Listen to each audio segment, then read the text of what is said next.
Hello छात्रों, आज मैं आपको वस्तु एवं सेवा कर, जिसको इंग्लिश में कहेंगे गुड एंड सर्विसेज टैक्स, इसके बारे में आपको जानकारी दे रहा हूँ। और ये जो नया टैक्स है जीएसटी, ये पुरानी कर व्यवस्था से, टैक्स सिस्टम से कैसे श्रेष्ठ है, ये प्रश्न आता है यूपी बोर्ड के कक्षा अर्थशास्त्र विषय जो छात्र लिए हैं, तो उनको जो है ये प्रश्न आता है कि वस्तु व सेवा कर से आप क्या समझते हैं और ये पुरानी कर व्यवस्था से श्रेष्ठ कैसे है, इसको आप समझाइए। तो छात्रों देखते हैं कि वस्तु एवं सेवा कर है क्या। उत्तर क्या लिखेंगे? वस्तु एवं सेवा कर, शॉर्ट में इसे कहते हैं GST. G means goods and services tax, GST. तो वस्तु एवं सेवा कर 1 जुलाई से लागू किया गया। ये उत्पादकों, सेवा प्रदायकों से सीधे ही वस्तु एवं सेवाओं की पूर्ति पर लगाया गया एकल व्यापक इनडायरेक्ट टैक्स है।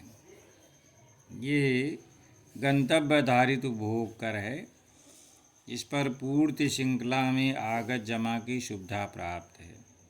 यह एक ही प्रकार की वस्तुओं पर और सेवाओं पर एक ही दर पर, यानी एक ही दर पर ये पूरे भारत में लागू कर है। ये यानी गुड एंड सर्विसेज टैक्स वस्तुओं सेवाओं पर एक ही दर पे पूरे भारत में लागू है।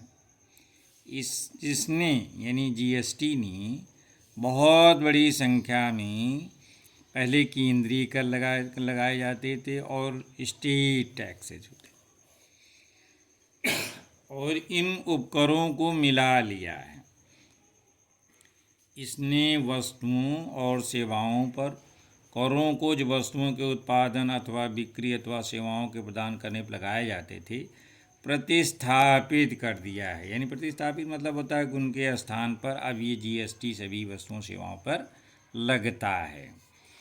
छात्रों, जीएसटी यानी गुड एंड सर्विसेज टैक्स जो 17 में लगाया गया जुलाई को, तो उसके लगने से पूर्व की कर व्यवस्था में कई दोष थे। कर टैक्सेस जो हैं वस्तु और सेवा पूर्ति के प्रत्येक स्तर पर लिया जाता था। अब GST good and services tax ने कौन से टैक्सेस को प्रतिस्थापित किया, यानी किसके स्थान पर जीएसटी लगाया गया, इसका मतलब ये है छात्रों, इसने यानी जीएसटी ने केंद्र सरकार, राज्य सरकार और जो केंद्र शासित प्रदेश हैं उनके द्वारा लगाए गए विभिन्न प्रकार के टैक्सेस यानी करों, उपकरों को प्रतिस्थापित कर दिया है। अब केंद्र सरकार द्वारा लगाए गए कुछ कर छात्र जानते हैं, जैसे केंद्रीय उत्पाद टैक्स है, सेंट्रल एक्साइज टैक्स है, सर्विसेज टैक्स है, केंद्रीय बिक्री कर है, कृषि कल्याण कर है, स्वच्छ भारत कर, ये उपकर थे। यानी कृषि कल्याण कर, स्वच्छ भारत कर, ये सब टैक्स थे। जबकि राज्य के जो प्रमुख कर हैं वो वैट था, value added tax, sale tax, विलास कर, प्रवेश कर, मनोरंजन कर, विज्ञापनों पर, एडवर्टीजमेंट पर टैक्स आदि जो केंद्रीय और राज्य कर थे, ये सब जीएसटी में समाहित हो गए। वर्तमान में छात्रों पेट्रोलियम पदार्थों को जीएसटी से अभी बाहर रखा गया है, लेकिन समय बीतने के साथ ही इन्हें भी समाहित कर दिया जाता है। मानव उपयोग के लिए जो मादक पदार्थ हैं जैसे शराब वगैरह हैं, तो राज्य सरकारें जीएसटी लगाती रहेंगी। तंबाकू और तंबाकू पदार्थों पर जीएसटी तथा केंद्रीय उत्पादन कर दोनों लगेंगे।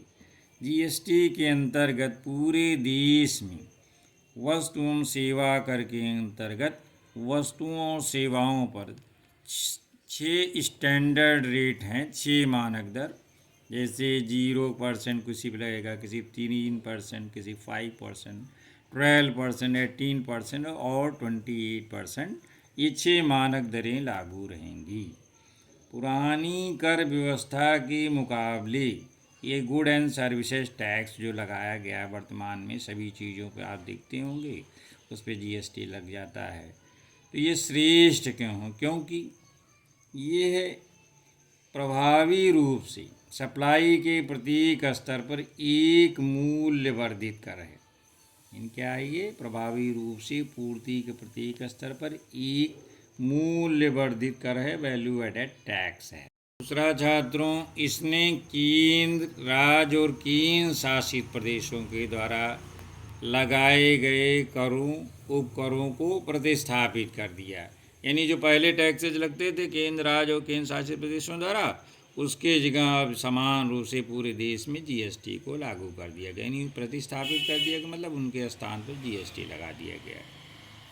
और जो इसका एक्ट है गुड एंड सर्विसेज टैक्स का, इसकी जो प्रोसेस है, पूरे भारत में करों की दरों का मानवीयकरण हो गया है। यानी कहीं असमानता नहीं है, सभी जगह एक कर वसूले जा रहे हैं।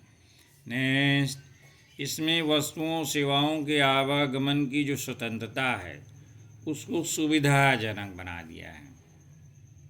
नेक्स्ट, इसने पूरे भारत में एक कॉमन बाजार का, यानी कॉमन मार्केट का सृजन कर दिया है जीएसटी ने।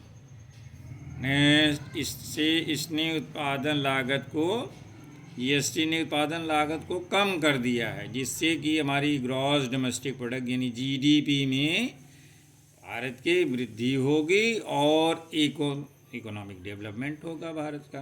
यानी जीएसटी से आर्थिक प्रगति में काफ़ी सहायता मिल रही है। तो इसलिए जीएसटी पुरानी कर व्यवस्था में जो तरह तरह के लगाए जाते थे उससे मूल्य वृद्धि होती थी। तो इस कुल मिलाकर इसी व्यवस्था से ने पुरानी व्यवस्था से, इसीलिए ये जीएसटी श्रेष्ठ है। तो छात्रों, आपको आज जीएसटी के बारे में बताया है और साथ में बजट और अर्थव्यवस्था के चैप्टर में ये प्रश्न आता है, तो इसको कायदे से तैयार कर लें। और ये दीर्घ उत्तरीय प्रश्न में पूछा जाता है, अगर लिखते हैं, बढ़िया तैयार कर लेते हैं तो अच्छे मार्क्स आपको परीक्षा में मिल सकते हैं। धन्यवाद।